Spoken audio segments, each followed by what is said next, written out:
In October 2018, a Brazilian payments company did an initial public offering, and Berkshire Hathaway invested in it. Although the investment was not made by Warren Buffett itself, where it was made by Todd Combs, one of Berkshire's two portfolio managers, it is still interesting why did Berkshire Hathaway decided to invest into these financial technology companies. Hi there, welcome to the research series by MoneyWise Smart, where we discuss great growth companies to invest in and own for the long term. Before we start, please hit the like button below so that the YouTube algorithm can help more people like yourself to learn more about investing. Today, we are going to talk about that interesting company called StoneCo. The standard disclaimer first. Whatever we are going to discuss today is by no means any investment recommendations and should be treated as for educational purposes only.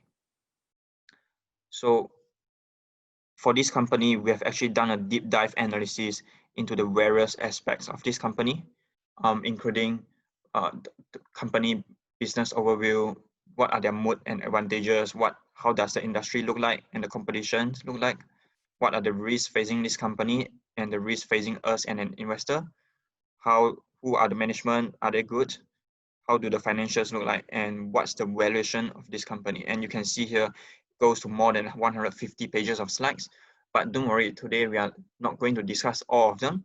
Today we are just going to give you a summary overview of StoneCo. And if this company interests you, we would strongly recommend you to look into our deep dive analysis in detail and see whether you think this company is good or not. And you can find our deep analysis where we have videos discussing the various aspects of the company in our research portal at the link shown in the slide. So an introduction to StoneCo. StoneCo is actually a provider of financial technology, Fintech solutions that empower merchants and integrated partners to conduct electronic commerce seamlessly in Brazil. And Fintech is a big word, and we'll get to know what exactly does StoneCo offer in a while. So here's some summary data first. StoneCo was founded 2012, so about 8 years ago. It started as a gateway business where gateways are sort of equivalent to the POS in the offline world. So as you can see, this lady here, she's holding a point of sale device, the POS device. If you go to restaurants, when you make a payment, you always have people holding that kind of machines for you to pay. So the online equivalent of your POS will be the gateway, where gateway will be processing and accepting those payments by either debit cards or credit cards and other payment methods for e-commerce purposes. And then 2 years later, that's when Stone really got into the whole fintech services and offer the whole acquiring spectrum of solutions. And then 2 years ago in 2018, it listed on Nasdaq. And this company is based in Brazil, in Sao Paulo.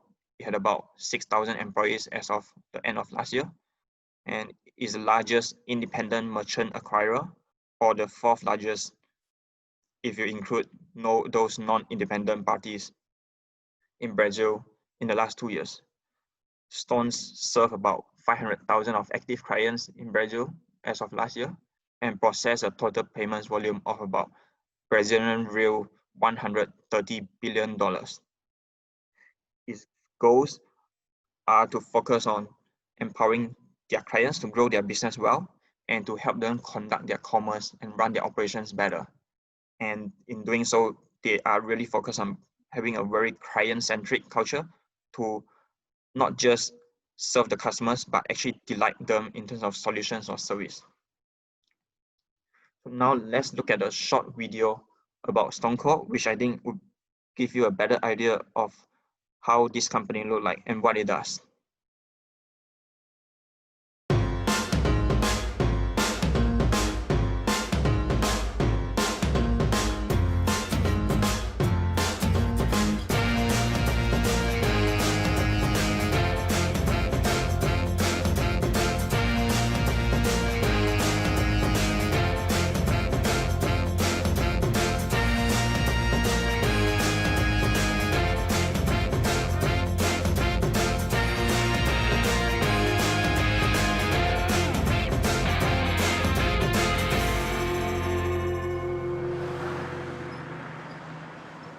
Well, I remember that day, the first transaction we were authorized by Visa and MasterCard to process was something remarkable because we were 1.5 years only programming. I remember Mineiro was there. Mineiro was the one that was selling cheese in our office, and he carried a machine of a competitor. And we just said, Mineiro, you will be the first customer. I think we bought all his cheese. From that, Mineiro became the representation of what really matters for us, which is our client. And Mineiro is someone that really have helped a lot this company to develop the most simple and very easy to use platform for small entrepreneurs.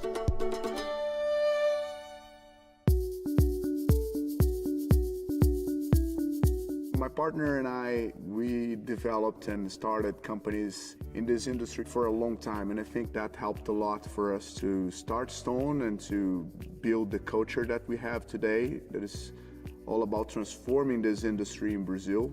We were born in a very competitive market, and it was very interesting to see that very small team dreaming very big of challenging the big ones.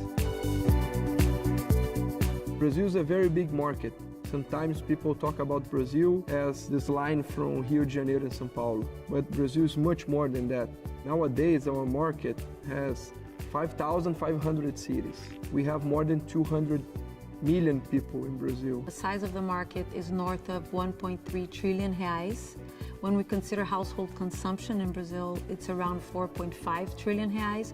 So if you compare these two numbers, you see that the electronic payments penetration as a percentage of total household consumption is only around 30%.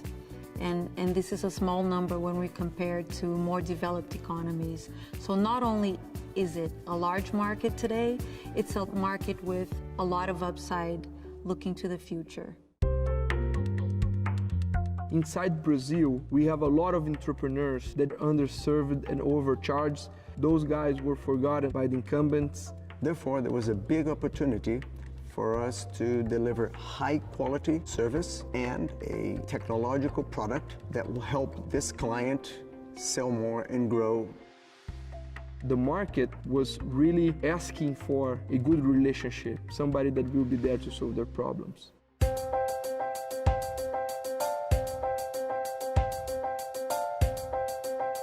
The Stone business model is really based on three important pillars. The first is technology. We made the decision very early on to build our platform from scratch. The second pillar is all about distribution. Hubs are local operations spread out throughout Brazil. Our team is at the merchant's doorsteps. So distribution model based on hubs is all about being close to merchants, offering a superior service, bringing our solutions in a much more focused way. The third important pillar is our on-demand support, which is all built in-house, the sales missionaries, and the Green Angel, which is our operational team on the field that can reach our clients within hours whenever they have a need. So the Stone business model is really about the combination of those three elements. So that's a great summary video about StoneCo, I would say. So now, what is StoneCo is really solving in terms of problems in the market. Imagine today, you want to do a business as a small and medium business in Brazil. You have figured out your products, you have an excellent product or a service that you want to sell to the customers, and then you're all ready to go out and sell. But then you realize that there are actually a lot more functions that you need to figure out. For example, you need to accept your payments because obviously the customers need to pay you.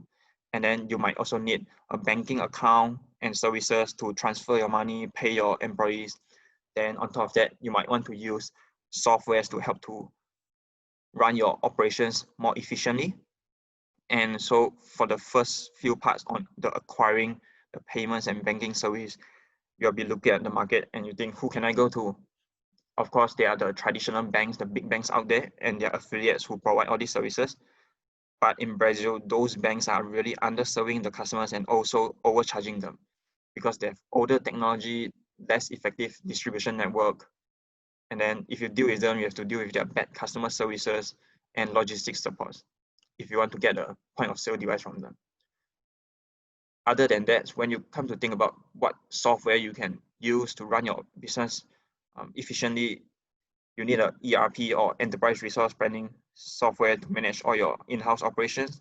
Then you might need customer relationship management software like CRM software. And you might want to sell e-commerce, so you need an e-commerce software, etc., etc.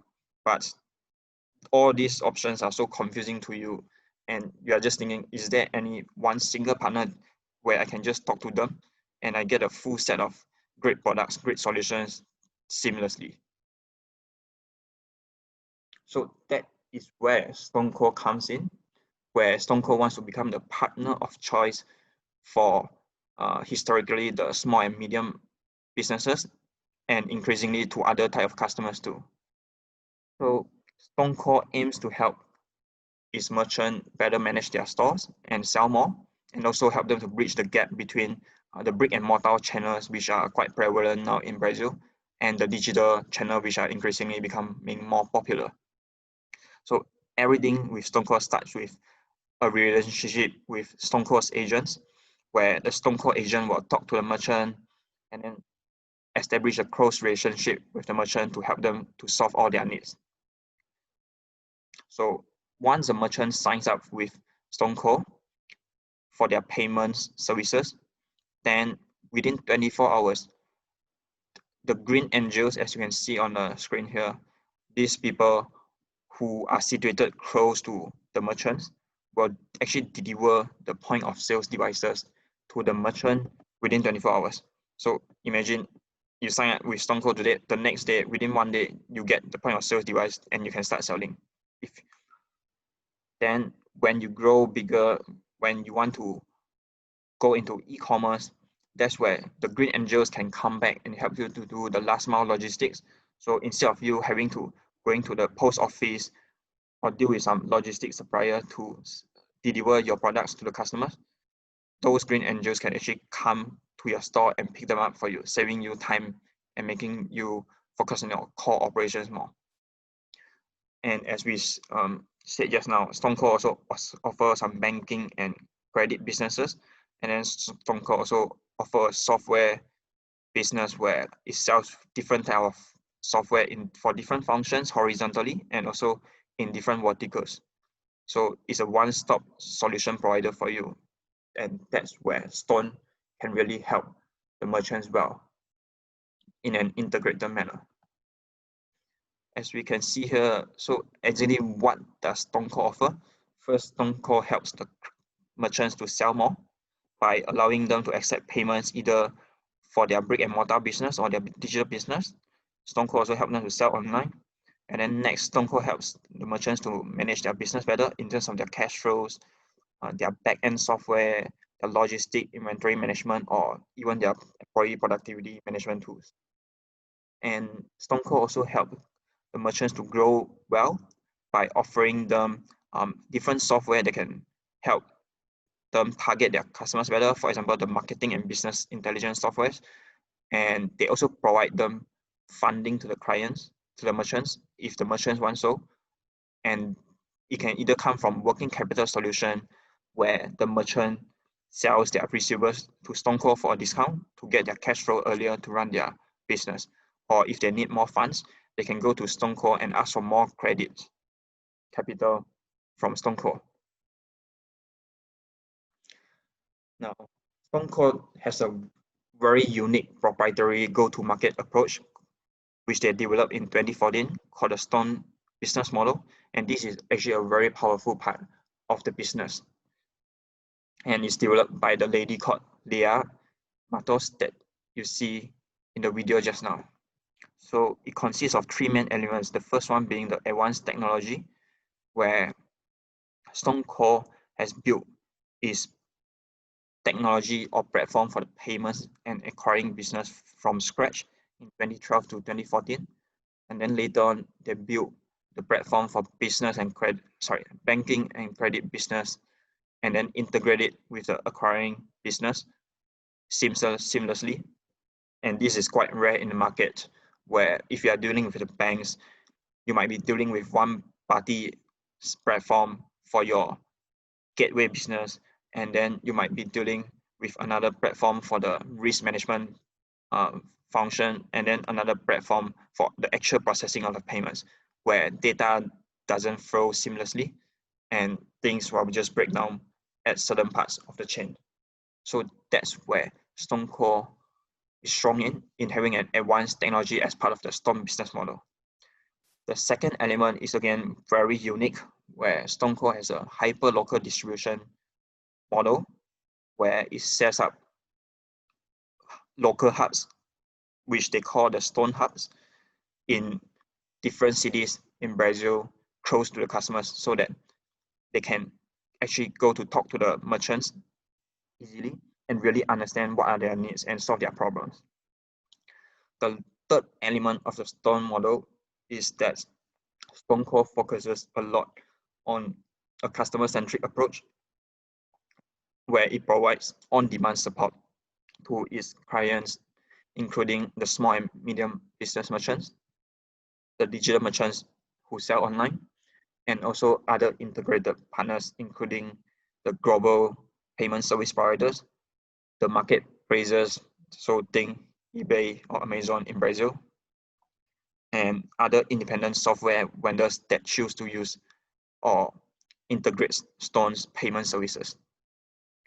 So this is a very powerful model, and there are a lot more details behind this model, which we'll discuss in our full analysis in our research portal. But for now, we'll just keep it short. Now, we know that StoneCo has been targeting small and medium business merchants all this while since 2012. But then recently, it also decided to try to go bigger in the micro merchant sites, which are merchants that are even smaller than the SMBs.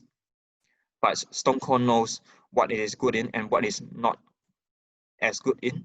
So for the micro merchants where the revenue for each merchant is actually lower, to be able to excel well and generate high return on capital in that market, one needs to have a very low cost of acquisition of customers in that area.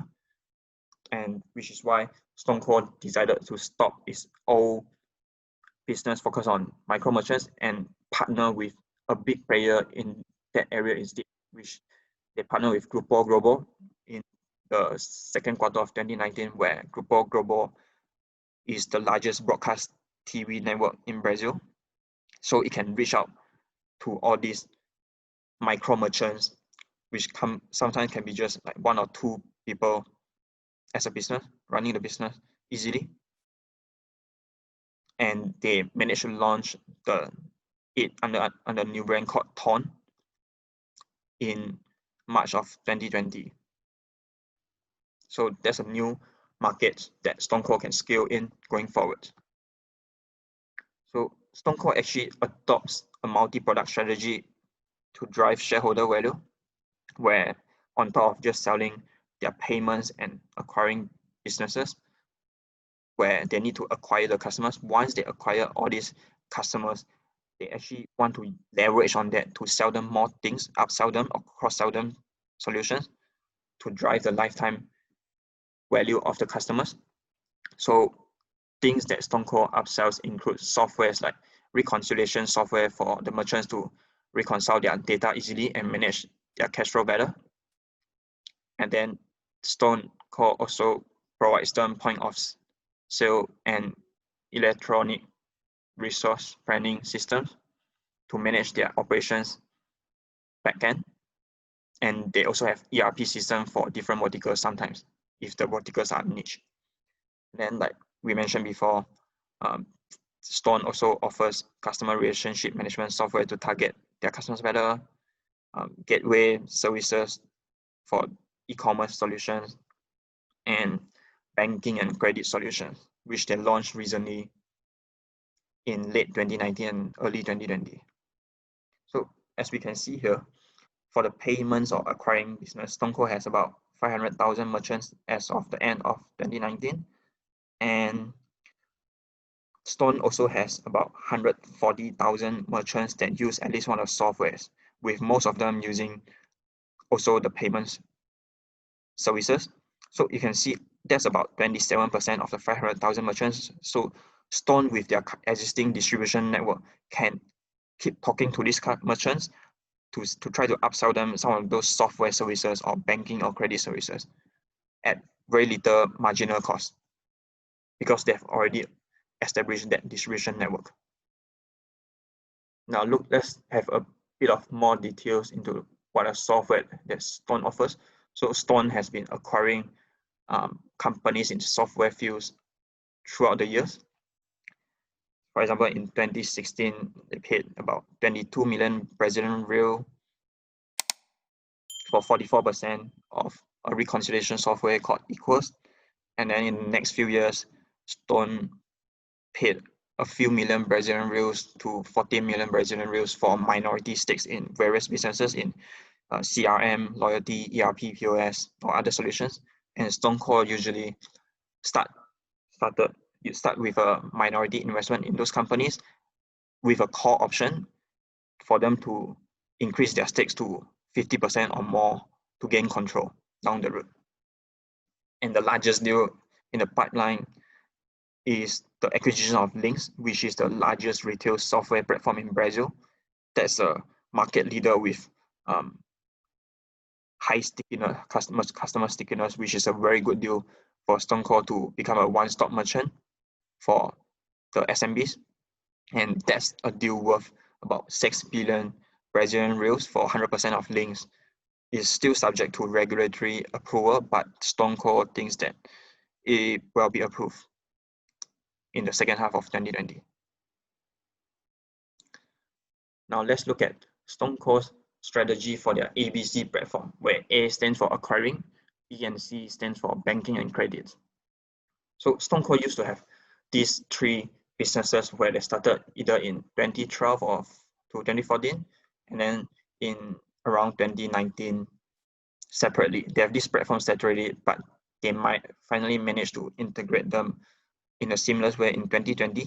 So from the merchant side, now you open a StoneCo app, you can access all these services all within a single app seamlessly. And they also are integrating these platforms with the software solutions that they provide through API connections.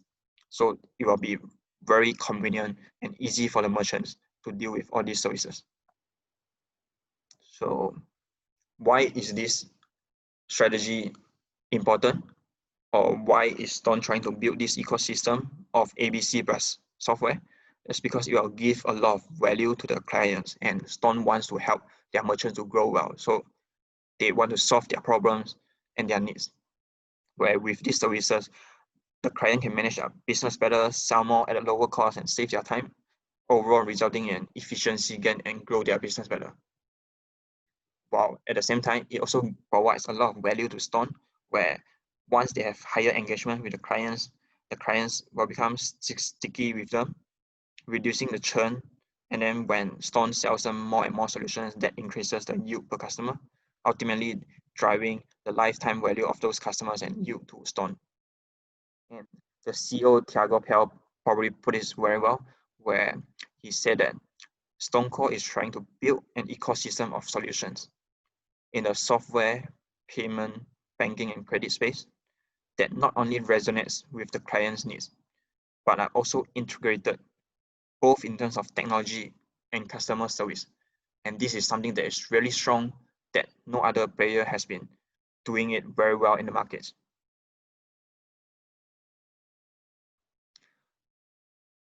Now let's look at StoneCo's banking and credit business. So for the banking business, StoneCo can offer merchants digital bank account for free for them to perform transactions like transferring wires or payment of taxes or payroll. And StoneCo adopts an open banking API for that platform, so it is directly connected to the central bank system and is very flexible. Then on the credit business and also the prepayment business, StoneCo allows the merchants to get capital either from selling their receivables or asking for more credit funds from StoneCo. And the benefit of this compared to other incumbent providers is that StoneCo offers a transparent pricing that is easy to understand with no hidden fees to the merchants, unlike the complex fees mechanism adopted by the big banks in Brazil now. On top of that, it is also very fast. It's a very non-bureaucratic process where StoneCo will actually, because they know what kind of payments numbers are their merchants running through, how much they're selling, and with their software, they have a very good overview of the merchant's financial understanding and their operations. They'll actually pre-select clients on who are they willing to lend the money to. And then if the merchant wants to obtain funding, they can just go to the app. It's a self-service model, they'll ask for how much money, and then within a few hours or a day, they'll get those funds immediately. And on top of that, it is also very easy for them to pay back the money, because if StoneCo processes their payments, StoneCo can actually just take a percentage out of those payments before those funds actually reach the clients. And the clients will have a very clear view of their cash flows in the future, so they can plan their cash flow better too. So StoneCo is really offering some quite disruptive solutions to the merchants compared to the incumbent banks. And of course, there are also other fintech companies that are offering some very innovative digital services to the merchants. Now let's look at StoneCo's revenue model, how it actually earns money, where is this revenue coming from. And the interesting part that we really need to know here is that StoneCo has set up its revenue model in a good way, such that the majority of those revenues will actually increase as the merchants grow, because they are tied to the total payments volumes of those merchants, and hence are also almost fully inflation hedged. Now let's look at the revenue breakdown. So the acquiring business actually took up about 30% revenue in 2019, where when Stone offers their payment services to the merchants, Stone will collect a net MDR, which is the merchant discount rate, from the client. And we'll explain a bit more on what this MDR is in our detailed analysis. So these MDRs are actually tied to either the transaction volume, in terms of the either the value or the volume.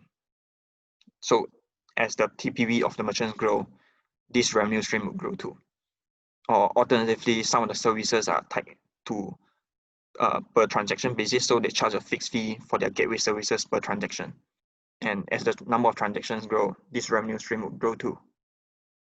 The next part is the software business, which took up about less than 13% revenue in 2019. And this is charged at a fixed monthly subscription fee per merchant now. And StoneCo is currently underpricing them now to get more merchants to use it and increase the stickiness. And down the road, then they'll monetize it further. Banking business is still relatively new. So StoneCo is providing free digital accounts, and they are only charged on transactions that scale. For example, like when the customers perform wire transactions, bill payments, or payroll. Next, on credit business, which comprise both the credit business and the prepayment business. These actually comprise almost half of StoneCo's revenue in 2019, and most of them were coming from the prepayment business, because the credit business was still quite new. And again, these are charged as a percentage on the volume of funding required. So as that capital requested increase in size, this revenue will grow in size too. And the thing is, StoneCo is offering a very good rate compared to the local incumbents, but this is still very lucrative for StoneCo, just due to how inefficient the market is currently. So this will be a really big part of its business going forward. Now, we can tell StoneCo has clear growth strategies by offering good quality products and solutions to clients, good customer service, with a very unique distribution models to reach the clients close and understand them well and build the branding. and they're also acquiring software businesses with entrepreneurs, owner mindset oriented entrepreneurs that really want to solve the merchants' pains together and think about long term. So StoneCo has a very clear strategy on how they want to grow, and we think that for the past few years they have been building their foundations first in the payments and acquiring business, setting up the infrastructure in 2012 to 2015. Next, in the next 4 years, they actually scaled their payments once they built up their hub in different cities in Brazil, and then they were scaling their banking and credit and software platforms and solutions. Now with all this in place, we think that it's time for them to leverage all those and really grow well and scale well in the future, which makes it an interesting company to look at now. In terms of growth strategies, how can they actually grow? There are so many different levels that they can pull to grow. And there are some, as denoted in the red boxes here, that can potentially provide unbounded growth, which means growth that can be quite crazy and unpredictable. So first, organically, StoneCo can either increase the revenue per merchant or increase the number of merchants. And when we think about the revenue per merchant, StoneCo can actually increase the revenues charged on the existing software or solutions already used by the customers by increasing the price or the take rate in payments terms. And also by default, when the merchants grow, the total payment volumes will grow. And because the revenue charged by StoneCo is tied to TPV, StoneCo's revenue will grow too. Alternatively, StoneCo can also try to upsell more solutions to their merchants. As we can see just now, only a small percentage of their merchants are using the software solutions. So when StoneCo sells those to them, StoneCo's revenue will go up. Next, StoneCo can continue to build more different solutions and upsell those new solutions by either developing those solutions internally or by buying them from other players. And in the future, there's also some optionality where Stone can offer e-commerce services to their clients and also last mile logistics, which they have been building, but for now is used as more as an entry of barrier to other competitors than a revenue driver. But in the long term, who knows what might happen. The next component of organic growth will be coming from increasing number of merchants, where StoneCo can try to increase the number of small, medium businesses by expanding to new markets, either by building more hubs in different cities and even potentially expanding into the different markets in Latin America in the future. But for now, they are holding that off until they perfect their solutions and ecosystem in Brazil first. And just on the hub strategy, they have developed it in a way that is very scalable, where they can just use a plug and play system when they go to a new city, so everything can be scaled easily. On top of expanding to the new markets, they can also increase market shares in existing market by just acquiring more merchants and also increasing their number of partners.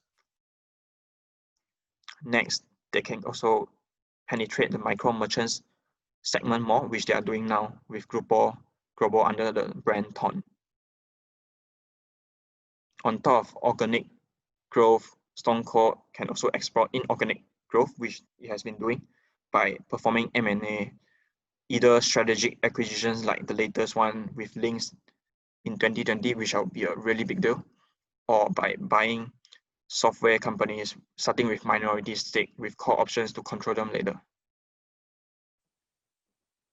So this is our team. I'm Fan Liang on the right, and this is my partner, Rupam, on the left. I live in Melbourne, Australia, and Rupam lives in Singapore. We work very closely in analyzing good businesses like this, and we do deep dive analysis into the various aspects of the company, industry, and competition. We would like to invite you to join us in our Facebook group. The link is provided here, and a clickable link is also provided in the description below the video. So we keep discussing a lot of interesting businesses and investing concepts in the Facebook group, and we would like to invite you to come and join the discussions. Now, It seems that StoneCo has all these growth drivers that it can earn profitably with high return on capital, and we'll talk about its return on capital later. But in a capitalistic world, a company really needs to have strong moats and competitive advantages for them to be continue to do so. Otherwise, competitors will just come in and eat up a part of those profits. And we have spent a lot of time thinking about StoneCo's moats. We have discussed it a lot in our detailed analysis, and here we'll just give you a very quick overview of some of the moats that we think are going on. Starting from the first one, where they have a strong team of management with great strategies to run the business and great capital allocation skills. And we do acknowledge here that management by itself is not a moat, but they can be a competitive advantage in helping to build up the moats for the company. And in this case, we think that the management is really great and they really know how to allocate capital well. And it will take us quite some time to explain to you why we think so. So we are only be doing that in our detailed analysis. The next mode that StoneCo has been working on is distribution mode, where they spend years and years setting up more than 350 hubs in more than half of the cities in Brazil, reaching about more than 500 SMBs now as of last year. And once they have that distribution mode, imagine once you have that relationship with the SMBs, you can literally just keep talking to them, sell them solutions, and then when you go and buy new software businesses, you can then sell those new software businesses to the network of clients. So that's something that's really powerful going on here. And StoneCo also targets some of the verticals for their software businesses. And because those verticals are so small, there are a bit of efficient scale going on here. It's a relatively small point over here, but we think it's worth bringing up. The other point is also StoneCo has been trying to build a very strong ecosystem of integrated products that actually adds value to the merchants, because they want to be the one-stop merchant for the SMBs and be their trusted partners. So over time, they build up that branding as the merchant to go to for quality solutions. And the importance of that is that would give them pricing power to charge more compared to others. StoneCo has been scaling efficiently because they have actually developed their proprietary system, the Stone business model, and also their technology, which was built from scratch, which are seamless across the whole payment chain. So these two are two competitive advantages that they have for them to scale well. And because of those, StoneCo has an inherent cost advantage mode, where it can run its services at a lower cost. It can deploy the Stone model at a lower cost to scale, and therefore they can be more flexible with pricing and underprice if they want to gain more market share in the early part of the whole life. And because of the inherent features of how those systems and technologies are set up, it provides them the ability to grow at relatively smaller marginal costs, therefore giving them gross margin and operating leverage when they scale. And while they are scaling, it actually builds up their switching cost mode, where they sell those kind of software that are integrated to the client's platform well. They provide good quality services, free banking accounts. They provide a lot of insights from their data, by including offering them good credit solutions based on those data. So that would create switching costs and make it difficult for merchants to want to switch out, because they'll be going to either lousier competitors or competitors that have not been with them for long and don't have the data to provide good credit solutions to them. Next, there's also some network effect going on, where the more data StoneCo collects, the better their algorithm can be to provide better solutions. And there will be some word of mouth marketing. Imagine the SMBs talking to their neighbor SMBs about the type of software and system they are using, which will make them want to sign up with StoneCo too. And while doing all this, StoneCo has actually been instilling a customer-centric culture within their team. So they have to educate their internal team well to focus on customers really a lot, because that's where they pride their solution to be, and this takes time to build. So this is just a short overview of the moat, and moat is something that we really need to spend our time thinking about whether a company is good to hold for long term, because without a moat, capitalism will just eat in and the company return on capital will just decrease. Now, how big is StoneCo's market? The answer is huge. So StoneCo started with the acquiring business. Now it's about 20 billion reals, and StoneCo is about quite 10% market share there. So there's a lot of room to grow there. But on top of that, StoneCo has been going into the banking business, credit business, and the software business, and these are worth about 100 billion reals, so 5 times more than the acquiring business. And when we look at StoneCo from the perspective of becoming a one-stop shop for commerce in Brazil, that gives them a total addressable market of 120 billion now, which is still growing as more digitization occurs, more consumers use debit and credit cards for their payments instead of cash. And StoneCo currently only has 3% market share. So you can imagine the type of runway that StoneCo has, coupled with the tailwind for the overall industries. So StoneCo has been growing its market share in the payments side of business from 6% in late 2018, consistently over the quarters to 8% now, and now I think it's about 9 or 10%. In the long term, StoneCo thinks that they can hit 25 to 30%, so that's about like 3 times from now in the market that is still growing by itself. So not only the market size is big, StoneCo has been able to grab market share over the years because of the inherent market structures in Brazil in the past decade, where the incumbent banks used to be protected by regulations in the past. So they were running inefficiently because it's basically a duopoly with Sailor and Rede owning the whole market. And these are either banks or owned by banks. So no competition, that's why they can do whatever they want, underserving the customers and overcharging them. But the regulatory authorities realized this and started to open up the market and competition since early 2010.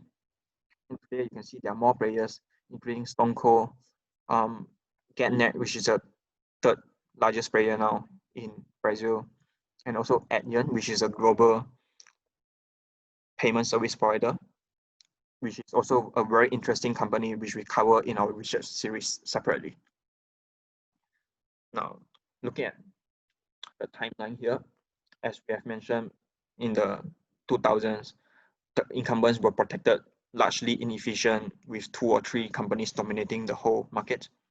2010s, the central bank opened up the market, and that's when StoneCo and a strong competitor, PagSeguro, entered into the industry. But PagSeguro is more focused on the micro merchant side, which StoneCo is trying to penetrate now. And then recently, there are also more new regulations that help to promote more competition, including instant payment solutions to try to replace cash. So all these regulations just create more competitions, provide more opportunities for new fintech companies to disrupt the market and grow their market share if they are bringing better solutions to the table. Now, of course, all those incumbent banks are not just sitting there and looking at their market share being churned away. If you look at them, their revenues have been dropping, their profits have been dropping like crazy, and they have been adopting price wars, cutting their price, boosting their sales network to try to sell more, to retaliate. But here is StoneCo's response to the shareholders, where the CEO Thiago Piau wrote a letter to shareholders in April 2019, when during that time the market was concerned and StoneCo's share price crashed quite a bit because the market was concerned about all this price cutting by the competitors. But StoneCo knew that from day one they were used to competitions, and they were not worried about it at all, because they knew that their strategy was to generate more values to the clients And if you are generating value with the client, you can charge more, and the clients want to stick with you because you are really solving their problems to grow better. And the CEO Thiago also commented some of the discounts were not as good as they seemed. They was deceiving or misrepresented. And so far, there has not been much impact on Stone, where it's still growing well, while at the same time increasing their take rates. So every company has its risk, and risk is something that we really need to be focusing on. So you can see here we have talked about a few different risks, but we only discuss this in more detail in our detailed analysis to keep things short. Then a bit more risk over here, particularly with some of the risks that you encounter in doing in Brazil. Next, on who is steering the company. So on StoneCo's board and management, this is an amazing board and management in our view. First, they are very experienced in the payment industry, where the co-founders, Andre and Eduardo, actually founded companies in the payment space together for more than 10 years, building up companies and then selling them away after a few years, including to competitors of StoneCo now. Next, they are strong management, capable and honest in our opinion, and they're also used to running their own business and have an owner orientation mindset, good qualifications and experiences, as you can see here in big firms in different industries. Lastly, it's not just a few players in the management like the CEO, the founders that are good, but they actually have a strong team across the whole management team, be it their CEO, the president, their investor relations officer, or their chief strategy officer.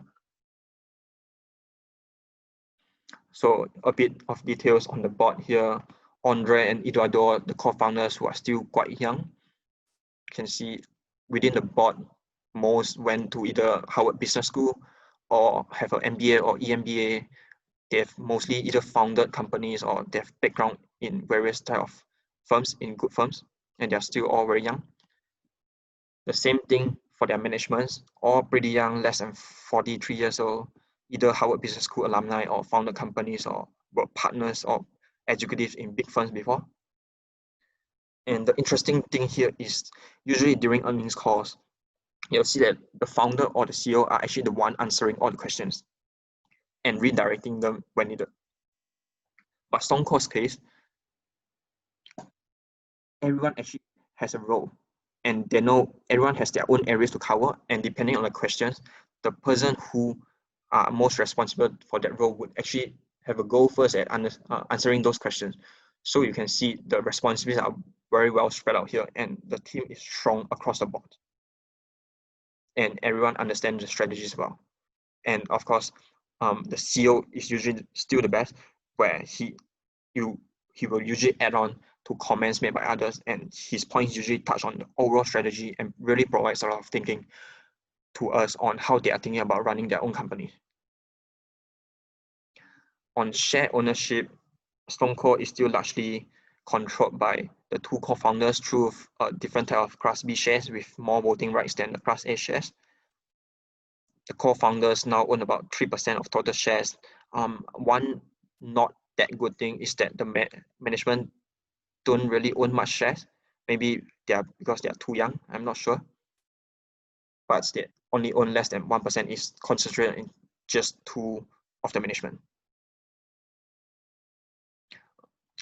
As we have mentioned early on in the video, Berkshire owns about 5% of the total shares if we combine Class A and Class B together. And then Alibaba's and Financial also own about 1 to 2%. So how much are the management being paid? We'll say it's reasonable at about 4% of profits in 2019. In total, they were paid about 31 million real, which is called $5 million US in 2019. And the management treats the shareholders and analysts as well, aiming to provide maximum transparency to them. And we have more examples of this in our detailed research. Now let's think about financials. How does the qualitative story fit into the quantitative? So StoneCo has been growing well, as you can see here. on either the number of merchants, the payment volumes, and the revenues. We'll just be going through this very quickly because we actually cover much more in our detailed research in our research portal. And in the interest of time, we'll just go through this here quickly. You can see here, total payments volume grown at a CAGR of 66% from 2016 to 2019, and revenue has grown even faster, which result in the take rate increasing from 1.6% to 2%. And this indicates pricing power where Stone can charge more and more per merchant. Revenues has been growing well, as we have known, and not only that, gross profit has grown even faster, starting from a small base. And the other profits have been growing well too, as they scale. In terms of revenue mix, about half of the revenue in 2019 comes from the prepayment business and a bit of credit business. Then the acquiring business and the software business made up the other 50%. On gross margin and net profit margins, you can see here that they have been growing well, where gross profit margin has really scaled from 14% to 70%, and the gross margin from different businesses are pretty similar. And this increase is due to gross margin leverage due to some of the factors we mentioned here. The same thing happening to operating leverage, which result in them increasing their margins crazily from negative to about 30% now after tax. So in terms of number of clients, StoneCo has been growing acquiring business from 80,000 customers to 550,000 as of the second quarter of 2020. And as we have mentioned before, we think that StoneCo has been building its infrastructure early on, foundation early on. And then in 2019, 2020, they built up their software and banking and credit business. And 2020 is the year where they really start scaling pretty well on those new business areas with potentially much better return on capital over there, particularly for the prepayment and credit business. So this is a time where they can leverage on the distribution mode that they have built out consistently over the years to try to squeeze out more yield and generate more shareholder value going forward. Majority of the costs incurred by StoneCo are direct costs. So the cost of services to provide those businesses, the blue line which has been dropping. Then the financial expense to use to run their prepayment and credit business, which is the yellow line, also dropping. Then their administration expenses have been dropping due to operating leverage. Selling expenses have been increasing a bit as they try to sell even more. And in terms of return on capital, ROA has been growing from negative to 4% now, and ROE has hit 14%. If we try to break the ROE down by DuPont analysis, you can see it's mainly driven by net profit margin and less from asset turnover or equity multiplier. So if we just take a step back, drop the numbers and just think about how would the return on capital look going forward for different businesses, the acquiring businesses will continue to experience gross margin operating leverage, so the return on capital will go up. For software businesses, the ROC is low now because StoneCo is subsidizing that business to get more merchants to use it to increase stickiness. The point of sale devices which StoneCo rents to the merchants, StoneCo is charging them minimal profits or even negative now to subsidize them because that's the norm in the market. So we can ignore this part. The banking business actually does not need much capital to run. So, and they have already built up the existing infrastructure, so the ROC will be high going forward. And on prepayment and credit, they actually have very high yield over there, where the ROA on the credit business now is about 2.8% per month, not per year. So translated to a year, that will be more than 30%. And that's on ROA, which means ROE would be even higher. Moving on to operating cash flows, this might be something that might shock some of the potential investors, thinking that this is a bad business, where you can see they have earned profits here. But, oh, what happens to the operating cash flow? This business is not cash generative. It's losing 2.7 billion Brazilian real in 2019 in terms of operating cash flows, be it before or after share-based compensations. But these operating cash flows are actually distorted due to StoneCo's prepayment and credit businesses, just due to the way they do their accounting for those businesses. And it's a pretty complex subject, but we have simplified it and we'll be talking more about this. And also the free cash flow conversion in our detailed analysis. Now, a good business does not necessarily make a good investment if the price paid for is overly high. So now let's discuss what we think about the valuation of this company. In September 2020, StoneCo's share price was about, call it USD $50. That means a market cap of 15 billion US dollars or 82 billion real. And StoneCo earned 800 million profits in 2019, which means that's a whopping 100 times PE.